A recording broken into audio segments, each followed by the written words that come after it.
JSAM ministries வழங்கும் வேதமும் குறளும். இன்றைய வேதவசனம்: தேவரீர் நல்லவரும் நன்மை செய்கிறவருமாயிருக்கிறீர், உமது பிரமாணங்களை எனக்கு போதியும். குறள் இப்படியாய் சொல்லுகிறது: ஒல்லும் வகையான் அறவினை ஓவாதே, செல்லும் வாயெல்லாம் செயல்.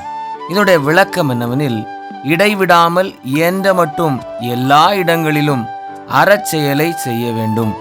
வேதவசனம் இப்படியாய் சொல்லுகிறது: நன்மை செய்யும்படி உனக்கு திராணி இருக்கும்போது அதை செய்யத்தக்கவர்களுக்கு செய்யாமல் இராதே. சிந்தனைக்கு: தீமையை விட்டு விலகி நன்மை செய், சமாதானத்தை தேடி அதை தொடர்ந்து கொள். தீமையை விட்டு விலகி நன்மை செய், என்றென்றைக்கும் நிலைத்திருப்பாய். ஜெபிப்போம். அன்பின் பரலோக பிதாவே, இந்த நாளுக்காக உமக்கு நன்றி. நாங்கள் உம்மை போல நன்மை செய்வதில் சோர்ந்து போகாமல், எங்களுக்கு தீமை செய்தவர்களுக்கும் நன்மை செய்து உம்முடைய அன்பை வெளிப்படுத்தவும், எங்களால் இயன்ற நன்மையான காரியங்களை வேண்டியவருக்கு செய்து உம்முடைய அன்பை காண்பிக்கவும் கர்த்தர் உதவி செய்யும். இயேசுவின் நாமத்தில் பிதாவே, ஆமேன். இந்த நாள் இனிய நாளாக அமைய வாழ்த்துக்கள்.